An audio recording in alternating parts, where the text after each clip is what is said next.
all of us to give a warm welcome to Mark Duda. Thank you.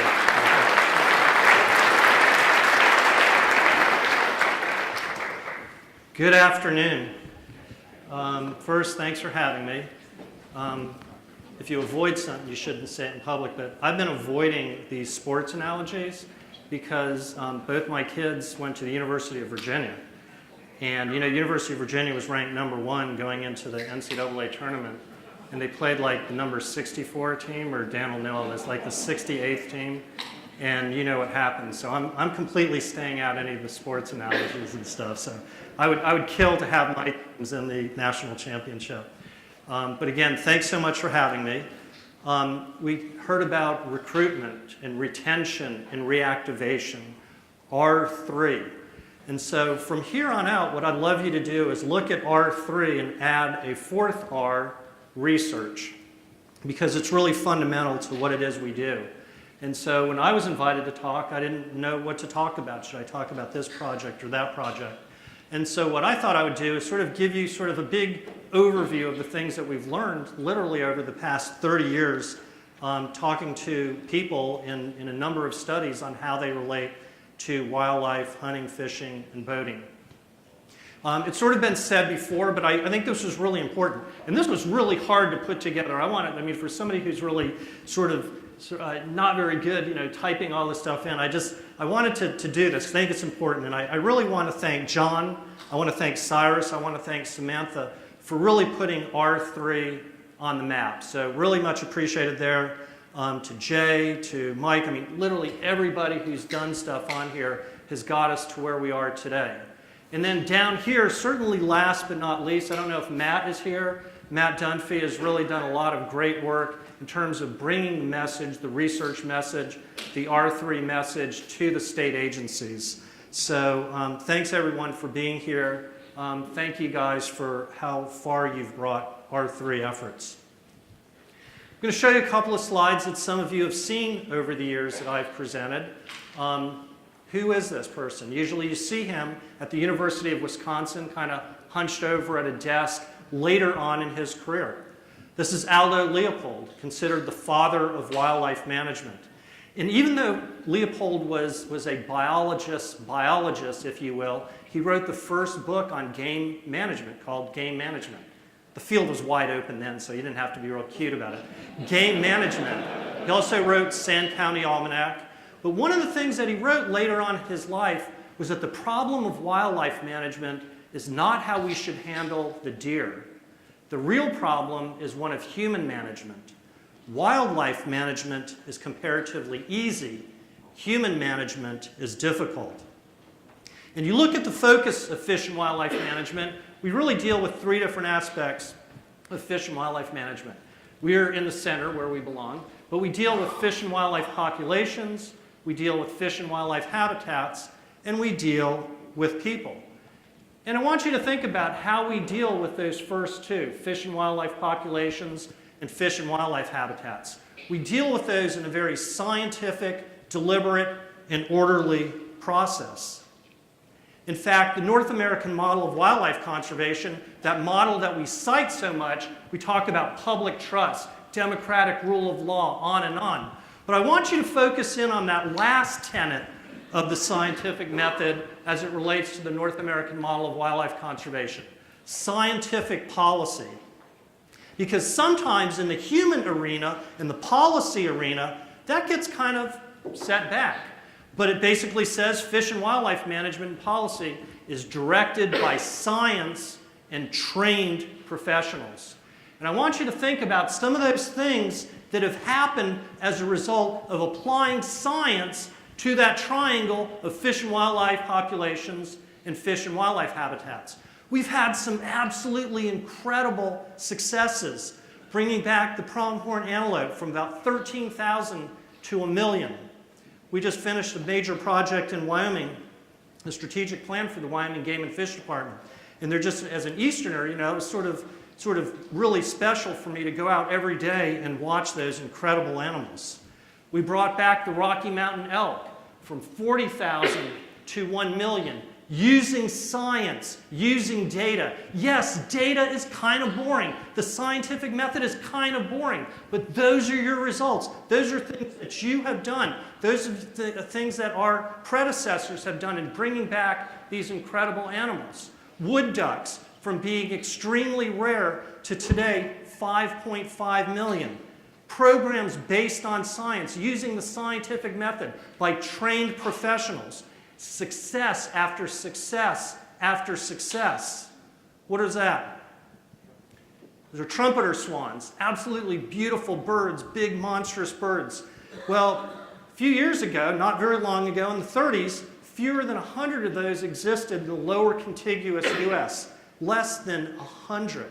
There were some up in the Aleutian Islands and stuff. But today, again, due to science, due to the scientific method, we've brought those animals, those absolutely beautiful animals, back to more than 46,000. Now, placement is everything in here. I was really worried about putting this one. This is not a trumpeter swan. This is not a trumpeter swan. They taste like trumpeter swan. This is a tundra swan. In that same... you have to be careful. This is a tundra swan that I was able to hunt in North Carolina this past year. And again, that same aspect of bringing species back from literally the brink of extinction to a point that they now offer incredible outdoor recreational benefits. The bald eagle, the nation's symbol, from less than 500 nesting pairs. Less than 500 nesting pairs. I want you to think about that.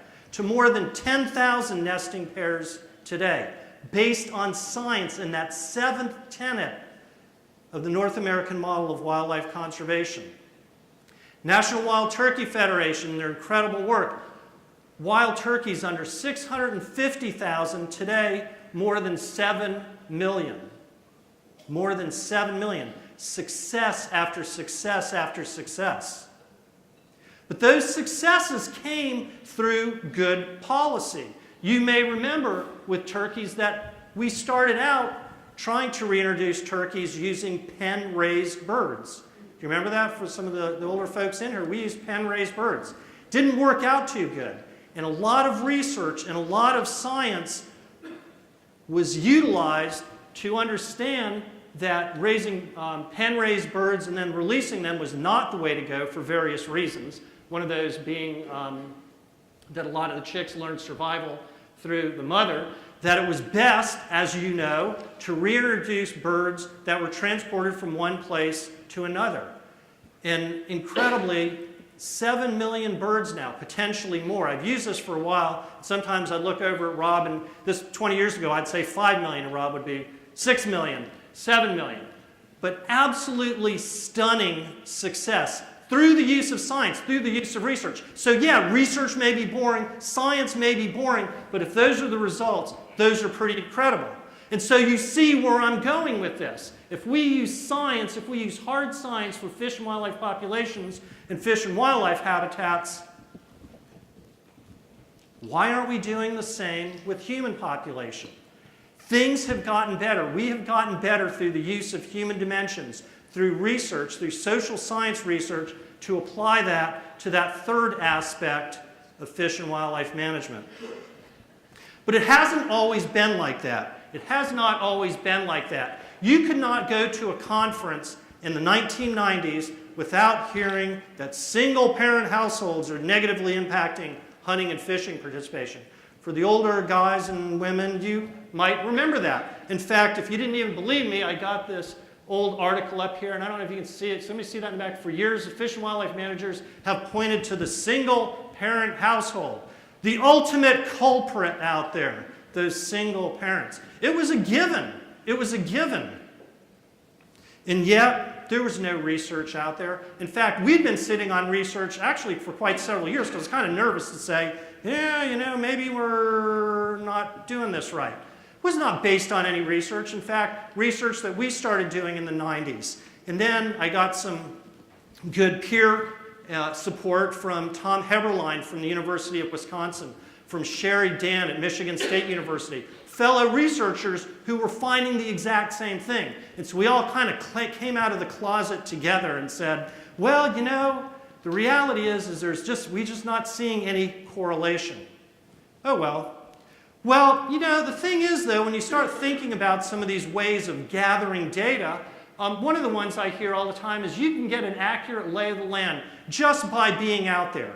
I'm with hunters and anglers all the time, so I know what they think.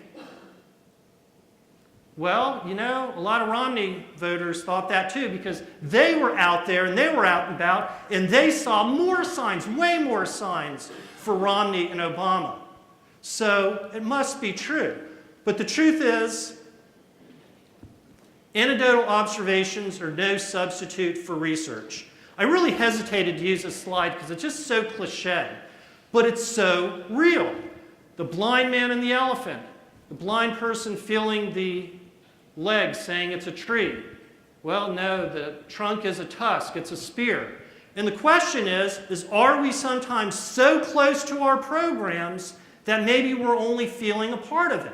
Again, the perfect reason to be careful and to maybe not trust ourselves as much just because we're out and about. And the real point, is this person in the room? No? Okay, he could kick my ass completely. Just because you're an expert in maybe firearms or even a really good hunter or a really good angler, it always doesn't transfer into knowing the secrets to R3. Again, research is really important. Okay, good. I'm not nervous anymore because he's not in the room. So, okay. So, we used to hear that 10% of the public are for hunting and 10% are against it. And the rest are in the middle. You've heard these things. I didn't have to think very hard to start getting all of these myths. Well, I don't know who. Usually I can trace these things. But it's not true. I mean, it's just like made up crap. It's like just people sitting around a room. And the thing is the people making these up, I don't think they make it up on purpose, but the thing is that this stuff's made up. And the point is, going back to the biological aspects, is we never did that with wood ducks. We never did that with Rocky Mountain elk. We didn't do that with turkey. We don't do that with habitat. We don't do that with Fish and Wildlife Resource. Why are we continuing to do that here? I've done 30 years worth of research on how people relate to hunting. We just finished a huge study with the NRA on animal rights and animal welfare. And this 10% or 4 or 8, I don't know where that came from. Well, one of the things you hear all the time are hunters and anglers hunt for trophies. You see it on magazine covers. You hear the wildlife directors saying that. You hear the fish directors saying that we've got to get more trophies out there. And yet the reality is that the reasons that people fish are more for social reasons. Things like to be with friends and family, for relaxation, for the sport. Now this is new. This is with Maine when we were developing their strategic plan of communications and R3 programs. But we've been seeing this for 30 years. And so this whole idea of people are fishing for trophies, and it surprises people. It still surprises people when we say, well, that's not the case. Generally, those trophies run about 1 or 2% as a primary motivation for people to hunt or fish. Well, access is all about locked fences. Just get the key. Is that cute? Get the key? Yeah. If the key is, if somebody got that, okay. I'll tell a better joke in a minute. Access is all about locked fences. Well, in a major study that we did with, we actually did one with ASA on fishing, on NSSF, on hunting, that access is pretty complex. We've got social aspects of access and we have physical aspects of access. At the time, this was like 7 years ago, I thought it'd be a good idea to start everything with an A so you could remember it. But what it really does is it completely screws you up when you're in front of people. But we've got social and psychological aspects of access, and we have physical aspects of access. But it's important to remember that it's not all about locked gates. A lot of it is up here. Well, that's okay, Mark, but our R3 programs are reaching a wide range of participants. In a major study that we did with the National Wild Turkey Federation, sounds like it's similar to what Rob is doing now, we looked at 70 programs across the US, 70 major R3 programs. And we surveyed the kids before, the adults before, right after, 3 months after, 6 months after, actually up to about 2 years. And we asked the kids in this, we did adults, but does anybody else in your family currently hunt, fish, or shoot? And almost 90% of them did. And I think that sent some shockwaves to people who saw that. Jay alluded to this a little bit. Hunters are the primary contributors to wildlife conservation. Well, maybe. This is work that we did with the NSSF over the years. We've done this now for almost a decade, but I wanted to put it up here to show the rise in sport shooters. And that is that if you take that entire pool of hunters and anglers, there are now more people who shoot than hunt. So a majority of those people are shooting and not hunting. And that's pretty incredible. Now, we've had this information for 5, 6, almost a decade. I published a peer-reviewed article in the Wildlife Professional on this. A lot of people told me not to publish that because we shouldn't tell people that. We need to be careful. But we need to know these things because, again, what you don't want one day is not to be serving one of those primary contributors and have them say, wait a minute, I'm contributing to wildlife. I like wildlife, but there's not a shooting range within an hour of my house. And so what does that research tell us in terms of things that we should and could be doing with that? Well, the number of firearm-owning households is in decline. We have to be really careful about this because in 2014, the General Social Science Survey showed that there were only 32% of American households who had a firearm. Uh-oh, that's scary. Because all the other studies previous to that were showing about 43 or 44% of households that had a firearm. And so I went to conferences in 14 and 15, and people would stand up and just basically make crap up on why that went from 45% to 32%, changing demographics. Now, it's pretty clear that the number of firearm-owning households and Americans participating in shooting sports are both underreported. Now, the problem is I can't figure out why. I don't know why that's underreported. So maybe if you could help me out. Yeah. So others, please fill out this 60-page federal government questionnaire and tell us if you're a shooter. Report, and remember to print your name clearly and have a nice day. You know? So the truth is it's not. I mean, again, these are things that we really need to be careful about because, think about that single-parent household. Think about this. We actually had established programs to meet these problems. I don't know about you, but I don't think you have that much money to start developing cures for things that are not problems. Web-based surveys are going to solve all of our research needs in a cost-effective manner. I'm a methodologist. I want you to look at this. You know this number here. From 2008, we saw that surge. NICS followed that surge. All our studies for NSSF, for NRA, other shooting organizations, followed that. We saw that in the data. Up. There was a web-based survey that the industry used that said, nah, it's just kind of just there. I don't know what the hell, these 20 points, the exact same number of people.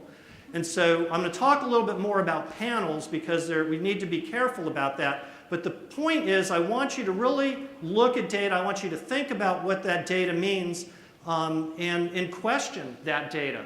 20 million shooters, almost all the other studies are showing somewhere between 40 and 50 million. So be careful. We do a lot of work for the agencies for harvest studies. And you would think, man, this could get really cheap because we have this huge database of 1 million hunters. But, we got about 20% of them that have web addresses.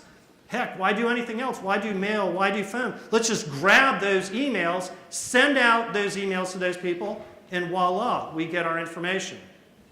But the problem is there's a big difference between those people who have emails, the 20% or 30% or 40%, whatever it is, you don't have everybody's, and the people who don't.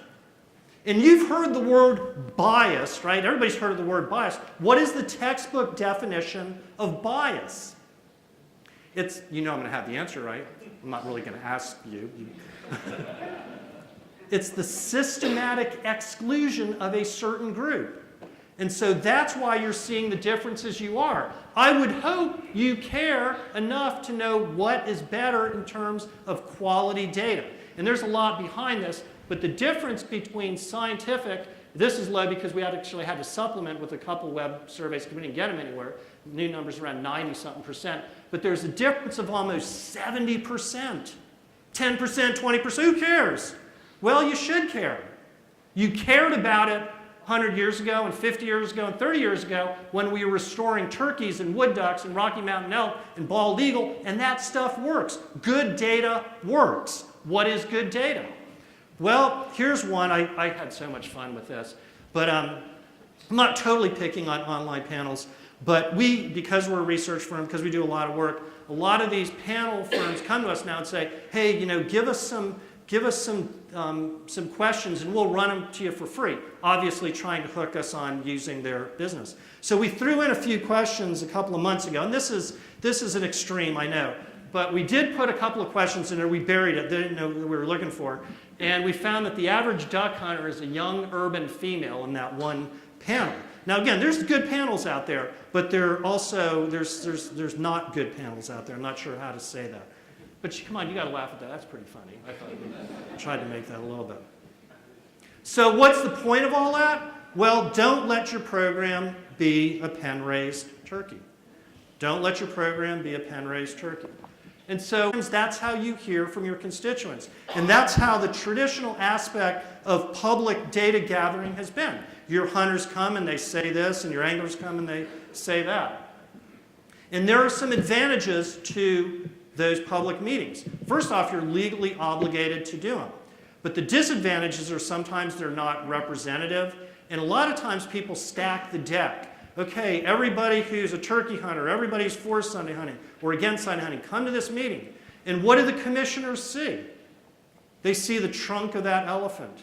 They see the tail of that elephant. And they hear from they start making these decisions based on data that's just really not representative of what's out there. In fact, and I wish I did this study. These guys were great, Craig and Mark, for doing this study. They looked at people who went to these meetings on wildlife issues, and they looked at the hunters and anglers that they supposedly represented. What do you think they found? You think they represented each other? Not at all. Very opposite. So it's really important to be careful of where you're getting your data for making decisions. Focus groups sort of came in vogue and really, actually the early 90s. They've been around since the 1950s, but Bill Clinton actually used those as a really important tool for his successful campaign. So a lot of people use those in the 1990s. And there's some benefits and there's some disadvantages to using those. It's a tried and true method. It can identify issues not previously considered. It sort of replicates what's out there. You get a group of people together, 12 people, and they talk about some of these issues, and they're important. It's not quantified, but they're pretty important. And let me give you a good example of this. A long time ago, we've advanced beyond this, but I would work with, there was no such thing as R3 coordinators at the time, and I'd work with a fisheries director, and it'd say, Mark, I know you do human dimensions work, and I'm making a big decision. Find out, because I want more anglers. This was 25 years ago or so. What do you want? Bigger fish or more fish? Make me a survey, write me a survey question that says, what do you want, bigger fish or more fish? Because surely if we found the answer to that, that would bring more anglers into the crowd, right? And yet when you went to a qualitative part first to really test that, and you talk to anglers, not what do you want, bigger fish or more fish, but why do you like fishing? What do you hear? You hear about naturalistic values, familial values, those social values. A lot of people don't come and start saying, oh, we want a bigger fish or we want more fish. Really important. And so you can take that qualitative information and bring that to the quantitative test. And there are a number of ways that we do that and a number of ways that you've been working on that, from mail surveys to what we call OnSite Intercept surveys, telephone surveys, online surveys, and then program evaluations. And let's talk about these, because the truth is right now there's no one perfect way. Some are better than others, some have more valid information, but let's talk about the advantages and disadvantages of each. Let's talk about mail surveys. Lots of good advantages there. They can provide excellent coverage. That is sort of what we call random sampling, true probability-based random sampling. Doesn't require a large staff. You can use graphics. What are some disadvantages? Well, usually more males reply. And I want you to think about this disadvantage because this is pretty scary. I mean, everybody's not as smart as we are and can read. 15% of the American population is illiterate. 15%. And up to 43% read at less or at an 8th grade level. So let's give them a survey about what they think about Aix sponsonotocoilus virginianus, and people are intimidated. There's could be a bias there. So beware of literacy rates and how we use those. They're costly and they're not environmentally friendly. This is some data that we have from one of the studies that we did. We do a lot of testing at Responsive Management. We saw that mail surveys, when we compared them to telephones, were much more overrepresentative of males, sort of a bunch of old males, as well as in higher participations of hunting and fishing. So we've got to be careful. How about on-site intercept surveys? We've had the great hardship of having to go down to the Virgin Islands and talk to people about coral reefs. That one really sucked. I actually got to write off scuba diving stuff. Is that like amazing? That's completely legitimate on how Virgin Island residents related to coral reefs. We did a pretty major study down in Florida on manatees and how people who are on boats and stuff relate to manatees, and also always with hunters and anglers. So what are some issues related to that? Well, they're really important for personal clarification to get that qualitative information, but man, when you go out there, they're expensive. There's potentially interviewer bias, potentially what we call acquiescence bias. They like you, so they agree with you. Let's talk about telephone surveys. Telephone surveys, we do all of these, telephone intercept. It's certainly one of the fastest data collection methods. Certainly achieves the most representative sample out there. They're eco-friendly. The disadvantages that they're expensive, they can be expensive. Answering machines anymore, when you start doing your evaluations and you want to do something with those folks, answering machines can screen those impact response rates. And you absolutely have to be doing landline and cellular. And so, wow, let's talk about this, because pollsters in 2008 and 12 were able to predict the presidential election down to the last electoral vote. Isn't that incredible? To be able to predict future behavior. It's hard enough to get accurate quantitative data in the present, and to be able to predict that, I mean, that's absolutely incredible. But yet, in 2016, some of those polls predicted that Hillary was going to win. And there's some reasons for that, and those reasons are not methodological, but not unlike those firearms owners. And the more the pollsters start digging into this, it's pretty clear that a lot of those people were underrepresented. The Trump voters were underrepresented for a couple reasons. One is they just didn't want to tell people they were voting for Trump. But what was interesting is, as much as the pollsters got beat up on that in 2016, now it's coming out more and more that those national polls actually were pretty darn close, obviously due to the Electoral College versus the popular vote.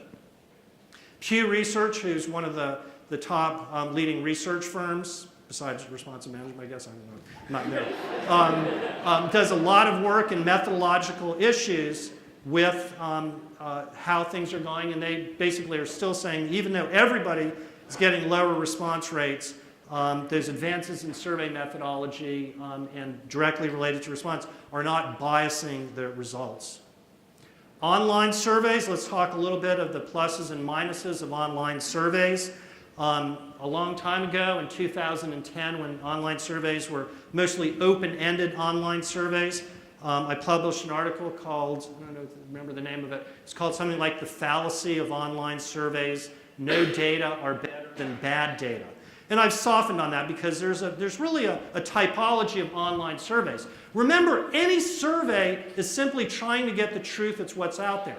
I mean, is there a difference between a web and a phone and a mail? Well, that's just a means to an end. The end is that sample, are the people that I'm talking to representative to that population as a whole? And so when you think about web-based surveys and things that are good and not good, there's really a continuum of those open-ended surveys that just anybody can go in to ones that are used as part of a multimodal study or databases with full coverage. That is, we do a lot of employee surveys.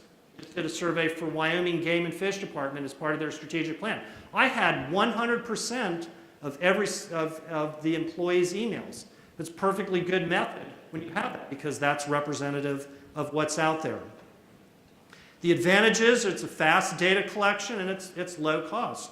I had a smile when I put this one up here. The disadvantages is everybody's a survey expert, aren't they, when it comes to online surveys. For open-ended general populations, they're not representative. And it's also difficult to calculate response rates and non-response bias. Last but not least, program evaluations. We've done a number of projects on evaluation. I can't give you a whole methodology 101 on all of these, but I want to say a couple of things about program evaluation. We learned a lot when we worked with the Turkey Federation on evaluating 70 R&R programs, where I said we looked at people before they came in and what their attitudes were, and what their attitudes were immediately after, and how those changed up to about 2 or 3 years. Some of the difficulties that you're going to have is that some of those samples really suffer from attrition. I mean, you might not think it, but try it. Try evaluating your program on a long-term basis. How you can get that guy back today, I can get him back in a month from now, but after 6 months and a year, it's hard to find little Billy and his mom. I mean, it really is. And so it's something that you want to keep in mind before you start that. In the book, the R3 handbook, does anybody have the R3 handbook that they were handing out? Can somebody hold that up? Nobody took one? Okay. On sale now, Amazon, 99 cents. We outlined the entire methodology as it comes to evaluation. And then the final thing that I would like to say, because we see this so much, is that pre and post analysis must have the same individuals. I've actually gotten results back from agencies that say, take a look at this data. They take the data from the pre, then they do the post, and they have 100 people in the pre, and they have 50 in the post. And they look at them side by side, and you see weird things. Well, what's wrong with that? You can't do that, because generally the more avid people at the end are going to be answering your survey. And so you need to take those people out. If you start with 100 and you end with 50, those 50 that you ended with, you better take out all of those other people and only have the exact same people that you did before and after. Or you're going to get some weird results. So anyways, that's a lot to give you in a little bit of time. Generally, I end with Aldo Leopold and statements like recreational development is a job not of building roads into lovely country, but of building receptivity into the still unlovely human mind. Absolutely beautiful words. But I thought, well, if you're going to remember anything that I say in this, maybe it should be this. You know, you're not going to remember the recreational development. You can pick that up in the Sand County Almanac. I'll end with, don't let your program be a pen-raised turkey. Thank you.